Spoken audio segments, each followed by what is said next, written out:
अयोध्येतील श्री राम मंदिरावर आज दिमाखात फडकणार भगवा ध्वज। पंतप्रधान मोदींच्या हस्ते होणार ध्वजारोहण। धर्मध्वजावरती तेजस्वी सूर्य, ओम ही प्रतीकं।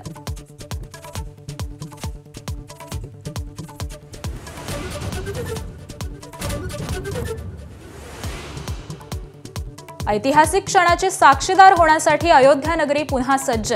संपूर्ण मंदिर विविध रंगांनी न्हाऊन निघालं। मंदिराला आकर्षक रोषणाई।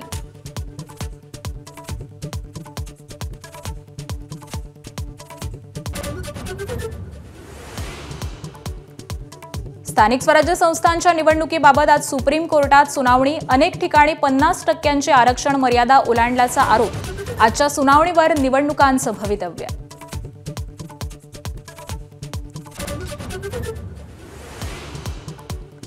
मुंबईत 11 लाख दुबार मतदार असल्याची महापालिकेची कबुली। दुबार नावं वगळण्यासाठी महापालिकेनं वेळ मागितला। राज्य निवडणूक आयुक्तांची माहिती।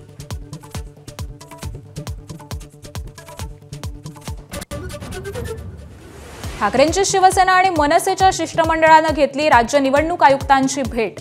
प्रारूप याद्यांमध्ये हरकती नोंदवण्यासाठी 21 दिवसांची मुदत देण्याची मागणी। मागण्या मान्य न झाल्यास रस्त्यावर उतरण्याचा इशारा।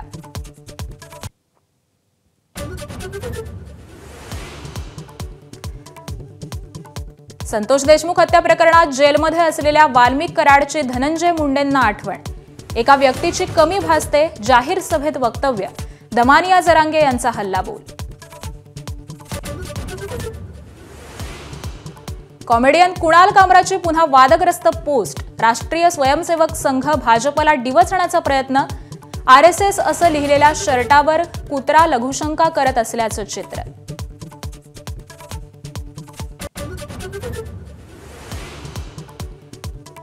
इथिओपियामध्ये ज्वालामुखीचा उद्रेक। आकाशात पसरलेली राख भारताच्या दिशेनं। डीजीसीए कडून विमान कंपन्यांना अलर्ट।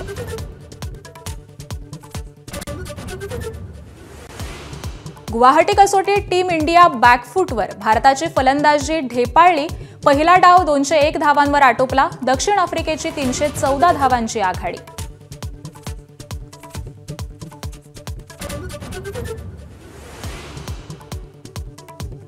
भारतीय महिला संघानं सलग दुसऱ्यांदा कबड्डी विश्वचषकावर नाव कोरलं। अंतिम सामन्यात चायनीज तैपेईचा 35-28 असा पराभव।